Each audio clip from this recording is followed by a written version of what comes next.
Hi everyone, this is Jim. Welcome to this Blitz chess postmortem video. This is a postmortem of my Blitz chess game number 59, where I played e4 and my opponent got into an unusual line of the Sicilian by an unusual move order. So let's check it out.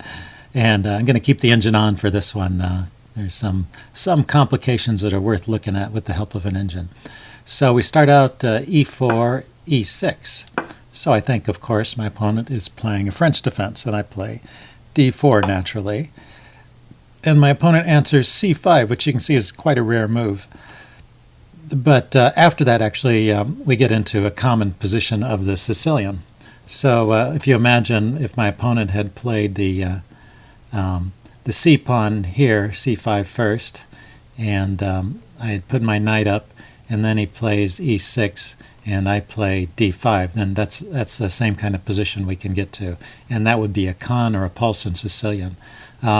So this is an interesting move order. You can try this if you're comfortable playing the con or pulse setups in the Sicilian. That's with a pawn on e6, and you want to get an open Sicilian. You're trying to avoid the lines of the closed Sicilian. Then this is a way to play it. So. Of course, there's probably moves other than d4 here, but d4 is by far the most common move here. So c5, and now you're in a Sicilian, and after knight f3, you see the number of games is back up, indicating we're in a normal line. So after knight f3, let's go up to the top here. Oh, wow, you can't even see it. It's scrolled far off. I see it's trying to highlight that move. Anyway, this move bishop e7 is never played. Let's see what other moves we have here. Yeah, c takes d4 is by far the most common move. And that would be a normal open Sicilian. C takes d4, knight takes d4. So that's what I mean. You can use this move order to get into an open Sicilian. If you have an opponent who always avoids the open Sicilian, you can sort of trick him this way. Of course, you don't have to take. And my opponent didn't. He played some move which is none of the above. Let's see. Other things you could try here. d5. This would transpose back into kind of a French defense, where I've played the knight to f3, which is a line in the French. And yeah, other moves are extremely rare.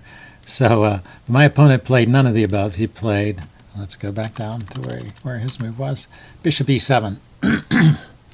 And after that, we're just out of the opening book. So nothing I can say about that. And let's go back and look at the notation page. So after bishop e7, I figured taking was logical. It forces his bishop to move twice. Computer likes knight c3 here. It likes d takes c5 as well. So we're doing fine so far. And you have, because of the unusual move order black has chosen here, he's actually at a significantly worse disadvantage than a normal opening. So he's given away quite a bit in the opening by playing these unusual moves. But it has the advantage of getting the white player out of book. So maybe he gains points by making people uncomfortable with positions they're not familiar with. But I do okay for a while here. So this, let's see, queen d2 was much better than what I played, queen e2. I guess the idea is you don't want to block in the light squared bishop. You want to block in the dark squared bishop, because that bishop is going to be tied up for a few moves defending the b2 pawn anyway, whereas you really want to move the light squared bishop out of the way so you can castle. So queen d2 is probably a more logical move than queen e2. What I was thinking was of developing the bishop here to just oppose this stuff. He played a6, and I played knight a4, immediately trying to fork these two guys. But unfortunately, he has a check, so I have nothing better than to just go back. And so that was kind of a waste of time, and it gave him a tempo. And now my advantage is declining a bit. But it's still okay. Still a significant or typical opening advantage. And we play on for a few moves, doing normal developing moves. And it's interesting. So knight b4 is a tricky move. Obviously, I can't take the knight because my rook is hanging. And I just ignored it by castling, and the computer approves of that. Thinks here I should take back with the queen rather than the pawn. It seems logical to me to take back and get another pawn in the center. But maybe the center is going to dissolve anyway, and it's better to have the open lines for my queen and knights. Anyway, I took with a pawn. Not too bad. I still have a significant opening advantage here. And we transpose. This is not a transposition. I mean, we continue developing, and I lock up the center here and chases knight to g4. And what? Queen d3, queen e2. Well, queen f4 is okay as well. Thinks he should just retreat the knight immediately to h6, but he played f5 here. And so I kick the knight. I don't want to take en passant because he can just take back with the knight, and that's fine for him. So I'm continuing to maintain some advantage through all of this. The computer liked this knight maneuver to c5. It's logical, trying to add pressure here. And his queen is just moving around, doesn't seem to have a huge plan, but it is defending here. And now rook a(c1) it likes. And now queen rook c2 I played. Okay, it wants me to play queen to h4 right away. And I'm not sure why. But let's play on a few moves. Rook c2, b6, and knight d6. So knight d3, all this is good. Knight f7. Exchange is okay, and you see I'm maintaining that advantage here. After h6, queen h4, bishop d7, knight here. Didn't like that move. It wants me to play queen to h5, which would put some pressure on this diagonal, but the rook is not really pinned there. The queen is defended, so the rook can still move. So I'm not sure what the big advantage to queen h5 is. And now rook c3 is an option, b3. Okay, just didn't like this knight maneuver here. I was thinking, well, maybe knight b6 is a good move, but it thinks bishop b5 is pretty good for black.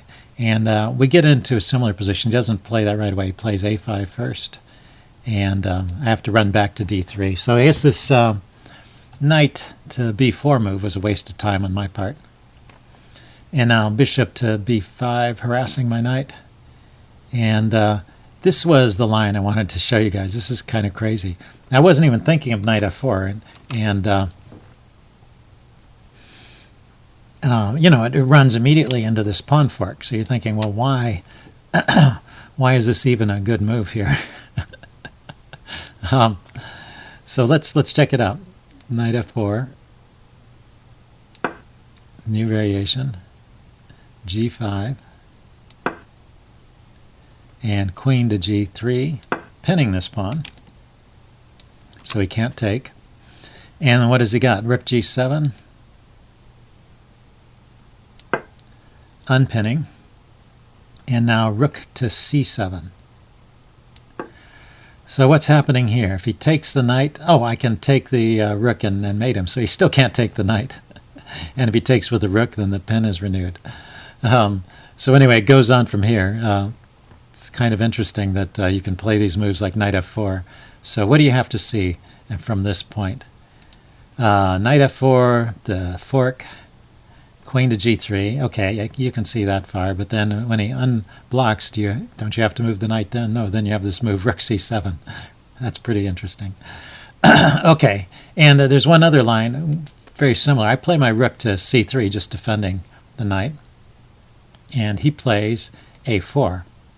And now the computer wants me to play knight f4 again. And this line is even more interesting. Knight f4, g5. Now this time I can pin with the rook. And rook c8. Now how about just king to g7, king to h7. Oh, right. First of all, if he tries to unpin with the king, the rook can take that pawn. So that's the point of having the rook there, and the queen is pinning this guy. So this is horrible. If he tries to block with the rook,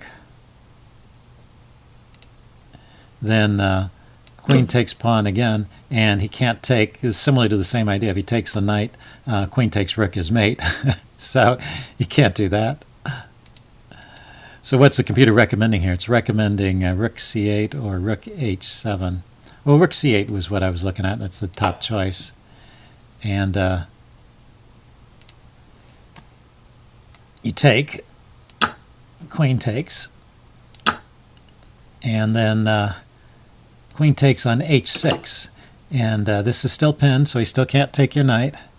But he has this check with the queen. The queen can come here with check and win the knight. Look at this. Queen there, check. King runs here. And now the queen takes the knight. So now you're a whole piece down. The computer still thinks you're better. So what is the trick here? Queen takes e6 check. And so black has a bishop. You have a queen and a rook. And he has a queen and a rook. So he's got a bishop up. And you've won a couple of pawns. And the computer likes white better. I guess what's better about white's position is the fact that black's king is pretty well exposed here. Whereas white's king is relatively secure. The queen, it looks like it can grab another pawn here. It's black's turn, though, so black can play something like... no.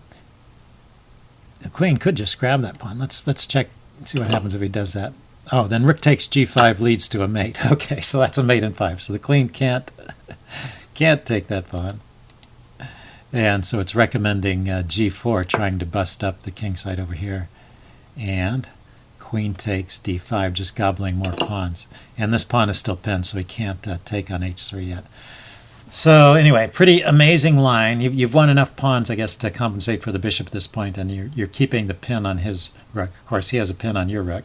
If he ever finds a way to activate that bishop, you might be in trouble here. But on the other hand, you have dreams of pushing these pawns forward to victory. So pretty interesting way to play. Anyway, I didn't see any of that. I played knight to b4 here. And so I just was thinking of going for this c6 square, although it turns out the knight doesn't have a lot of great squares to go from there. So...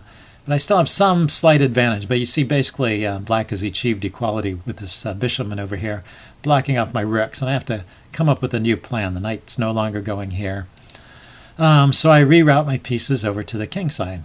Seemingly logical move. And, I lifted my rook up because his bishop controls the f1 square. And so I wanted to bring my rook over to f2. But I got a little ahead of myself. Before bringing the rook to f2, I played the move g4. And, well, I'm not losing yet. This is still okay, but it's a little bit awkward here because now he's got his pieces lined up on the f-file and coordinated, and all I have defending that is the knight.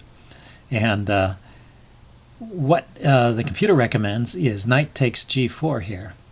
So after knight takes g4, rook takes f4, knight can go to f6 with check, and that's the main point. So now this rook is hanging and his king is in check, so his best move is to take the knight, and I take the rook. No, I take the queen. And then he takes my queen. And so I've won the exchange. I have two rooks versus a rook and a bishop.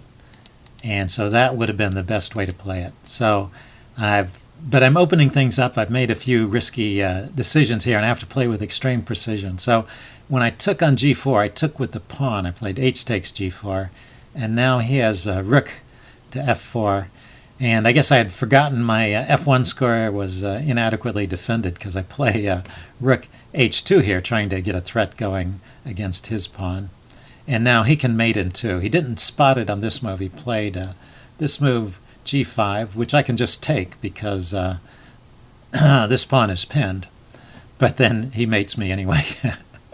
The mate has been hanging over my head since this point, so this was a wasted move. But even here, I would have trouble defending against the mate. It says, queen h3, queen g3. Probably have to give up big material to survive the mate. Anyway, I didn't see it coming. I took the pawn, and then that leads to a mate in 2. I can take with the knight, and then he mates with the queen, or I can move my king here, and he mates with the queen that way. So it was game over. Pretty interesting game, and competitive through most of the game. Just that little blunder at the end there when I got somewhat carried away with my kingside attack and forgot to defend myself. Left myself open to the counterattack. So hope you guys enjoyed that. Leave any comments you have in the section below, and I'll see you again soon. Bye.